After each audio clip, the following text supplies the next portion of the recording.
I think this scene at around midday at the Place de Vosges in Paris is probably the most complex drawing I've done for a number of reasons. It took me almost 2 hours in real time, so this is sped up a little bit more than normal. I forgot to turn the camera on for the first 2 minutes, so that's why the top of this conically clipped tree or shrub was started. I'm using a 0.3mm pen just for this part, for this shrub, because it is closest and I want to get the dark value. And I don't finish it at this point, but I want to establish enough of the darkness of the value to help me judge the other values as I do them, because this will be the darkest part. Now, this scene is backlit. The sun was hovering in that what felt like right above you position on a Paris summer's day for feels like hours every day, burning the tops of our heads. And it did mean that we often had backlit subjects around us when we took photos.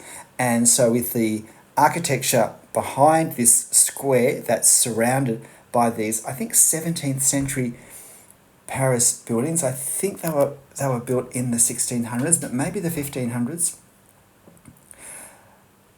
They are backlit. There is interest in architecture, but it's right in the distance. And so I'm wanting to capture a sense of the place of these particular buildings that surround this beautiful park in the centre on a most glorious day, with lots of trees and deep shade and lots of people around. So this is probably it's certainly the most challenging drawing I've done for YouTube, and partly it's because of the complexity of all the elements, the angle fairly low looking along the ground with lots of depths of plane, certainly because of all the figures that are going to be quite small in my drawing, and therefore got to get the lines fairly correct first go. There isn't room to make corrections with very small objects, particularly when it's a subject such as figures, where if it doesn't look right, it really doesn't look right. Now, with these figures, I'm basically trying to draw the effect of the figures. I'm not thinking of them as people. I'm trying to think of them as shapes stacked onto or next to or around each other that have certain values. And so that's what I'm doing. That's how I'm doing it. The really important thing is to get the scale correct. I know at the start it's going to be challenging to do this with the figures, that it's going to be easy for them to become too large, simply because of the detail that is in them that I'm going to want to try and draw, because I can see it in my reference, but the thickness of my line won't let me do that. And the other thing is to keep the foreshortening tight, not to let if we go at the bottom of the picture and work upwards, we've got various horizontal lines going across for the gravelled walkways, and then other horizontal lines for different parts of the foliage and the grass.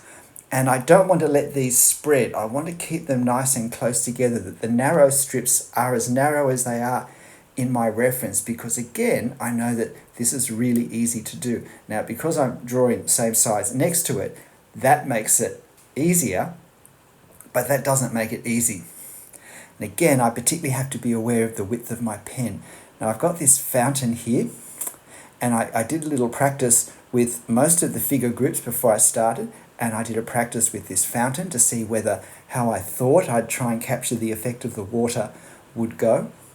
Another reason why I wanted to establish the darkest values in that front tree is because when I do the shade on those hedge trees in the back, I want to keep them value-wise significantly lighter, because that's the relative values in the reference.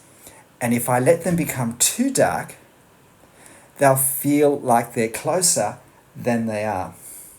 Equally, I want the large tree to the right to be darker than the hedge, so it feels closer than the hedge trees. And then there's the leaves above as well. I don't want them to be too heavy, too dark, because then I think they'll they'll make the drawing feel top heavy. So I'm now starting the hedging of the trees and trying to work on the values. Now, I particularly had to go a bit darker around the fountain because I'm drawing the water through negative space by leaving blank paper. So because of that, I need to have nice darks around the fountain, but also around the jets of water coming down. And so at this point, it's a case of filling in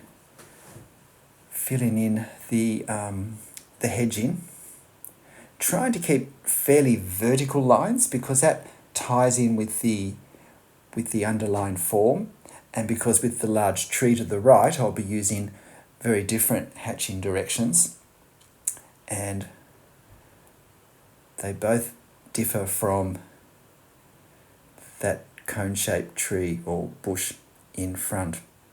When I do the leaves up the top, the line direction will be predominantly horizontal to create a different visual feel, just to help give them some separation from the other values. Very important to preserve the what would you say, the silhouette light hitting the sides of this cone-shaped tree in front. And we often get that when we're looking at backlit subjects. The light is just bouncing around the edges of our subject, particularly when it's not a hard edge. And so preserving that at times made me slow down and take care. So now I want to start to establish some of the values on this tree to the right. Using a 0.2, it's a bit of work. It's not a particularly thick line, and this 0.2 is getting pretty, I was going to say long in the tooth, a bit like me, but it doesn't have as much ink in it, and the nib is fairly weathered, but I can't actually replace them anymore, so I'm not sure what I'm going to do because 0.2s aren't that easy to come by. A lot of brands don't make the 0.2. If you have any suggestions, you can let me know in the comments. Thank you. And please hit the like button if you're finding this interesting. This reference photo will be on the channel community page if you'd like to have a go.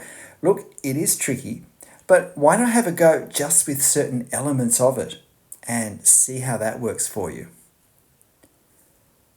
Because when we have a really nice scene, but one that we feel is going to stretch us perhaps a bit too much, or we simply don't have time to try and do it all, or we're a bit nervous to take the risk of trying to do it all, then just work on various elements of it. And particularly if you do them about the same size as you would if you were doing the whole drawing, it's a great way to start to become familiar with drawing scenes such as this.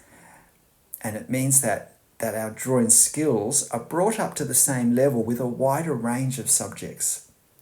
So when I'm drawing this now, the fact that I've drawn so many trees at about this distance of this type in this way with this thickness pen certainly helps me get this tree done reasonably quickly. But with the figures, I so had to slow down, I so had to observe, I so had to work out exactly what the angles were. And as I said, I did a dress rehearsal with most of these groups. So this is how we learn. This is how I learn. It's not easier for me to draw things I haven't drawn before, but I've learned how I learn, and I've learned things that give me a better chance. I mean, there are no guarantees, but I've learned ways, processes of learning and drawing that give me a better chance to capture what I want to capture the way I want to capture it. I really want to get a strong sense of the foreground, really of everything that is from the that you can see and below, because before I start to draw the actual architecture behind, I want to have all the values established, because it's going to be a bit tricky to strike the balance between enough detail that we can see clearly enough to recognize the architecture, because this is a very recognizable place for anyone who's been in Paris. So I want people who have been there to think, oh, that's the Place de Vosges. But equally, if I draw the detail too clearly, too strongly, get the values too dark, it's going to feel closer than I want, because primarily I want a sense of this lovely open space to be at least the immediate impact of the drawing, this lovely sunlit open space. Then I want the architecture to feel like it's some distance away. So now I've decided to put some very light hatching for the grass. You know, I wouldn't have done this, except my last drawing video was of a house, and I did this for just a very small, modest suburban bungalow. And I did this for the grass to give it a bit of value, to make it stand out from the footpath, because the footpath, as in this case, was a much lighter value. And I thought, well, why not do it here? I was a bit nervous that at this stage that the drawing was turning out well enough that I was starting to get a bit apprehensive. Oh, I don't want to mess it up at this point, because I've probably been working for over an hour now. But we don't learn if we don't take risks. We can't afford to get precious when we draw. I don't think any individual drawing is going to be more valuable than learning the things we need to learn the way we need to learn them, to be continually improving in our drawing. Now, in my preliminary marks before I started to draw this, my experimenting, I did experiment with a little bit of this architecture as well as the figures. I basically was trying to see how lightly could I suggest it and still have it recognizable. Not the problem, but the challenge is that I'm going to have to hatch the entire face of this, because it is in light shade, and I really want the top of those hedge trees in the mid distance to come across as being sunlit. And so to get that contrast, I've got nice dark value beneath that strip along the top, but I need to have a darker value than the white above it. And I don't want it to get too fussy. I also have these roofs, and they're value-wise considerably darker than the walls, but not as dark as the foliage that we have in this drawing that's in shade. So that's another challenge. If you want to watch this a bit slower, of course, you can use the YouTube icon to slow down the speed. But I thought 20 minutes was probably long enough. It was certainly long enough for the voiceover. So just trying to position all the little details, these typically Parisian roofs, lining up the tips of these V shapes with the architecture beneath, lining up these tall chimneys with the architecture beneath, always aligning. It's probably a bit quick with this, but if you look at the drawing, if you look at the photograph, you'll see lots of lines, vertical lines, which is where I've been aligning the architecture with the figures that I've done below. And I've decided I'm going to do horizontal lines for the roofs, because it's a strong contrasted direction to both the architecture beneath and the foliage that frames it. And although I'm going to use also horizontal lines for the leaves, they're not as horizontal as this, and they're going to be drawn with my 0.3mm pen. So they will come across as heavier, and hopefully they'll feel quite different to what I'm doing now. Basically, I'm doing a lot of very light layers of this hatching that I'm then layering over the top, and making it slightly darker down in between these dormer windows, just reflecting the fact that the bouncing light doesn't reach down there between these small windows as much as it does higher up. And of course I need to keep stopping and looking to see how the values read against each other. I also printed off a black and white copy of this just to help me cross-check what my perception of the relative values were, how the various darks related to each other. Just doing a bit more hatching down the front. So you can see now how the top of those trees, those hedge trees, stands out as more sunlit now. And so I've just got the arcade details that we can see in this section where the hedge trees don't go right along. We sat here, had a glorious break from our endless walking around Paris, and I bought the most incredible, I'll call it a vanilla slice, but I don't think technically it is, in a wonderful patisserie in one of those arcades that we're looking at. Through one of those arched windows is fantastic French patisserie, and I can still picture it, I can still feel it in my hand, I can still feel the texture, and it was just wonderful. So now you see me doing some more experimental hatching and just experimenting with my marks to see how I'm going to do these leaves and to see, is that going to work? Because I didn't explore that at the start. Getting to this part, which I knew would be the last part, just seemed like it was too far away to worry about. As I said, I want to not quite let these become too dark, because I feel that will make the drawing feel top heavy, but I do want them to feel closer, particularly the ones in the center, which actually are closer to us than the ones on each side. The size of the leaves gives us an indication that in the center there's some significantly closer hanging down lower than the ones further back, which are further away, and therefore they're smaller.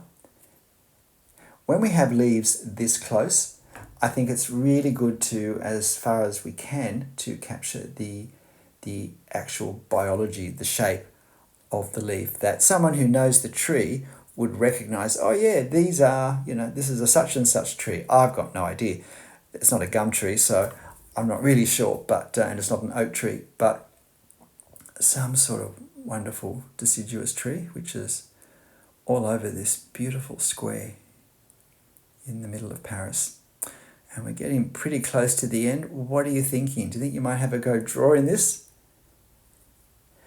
Definitely my most complex drawing, and I think the most risky. There are lots of elements here that could have gone tail up, and I think basically it's done okay. I decided at the last minute to put a few marks just for gravel down the bottom, so that there was a sense of where the base, where the bottom of the drawing is. Take the tape off very carefully. A few adjustments with the values of this tree now that everything else is done. And then we are done. G'day, I'm Stephen Travers. Look, I hope you found this interesting. I certainly found it challenging, but a lot of fun to draw. I was tired when I started, but I really perked up. And I think when we're enjoying the drawing, that happens. We seem to get energized from it.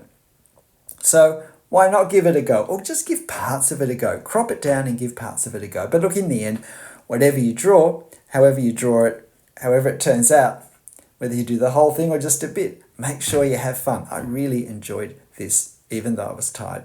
I'll see you next time. Bye.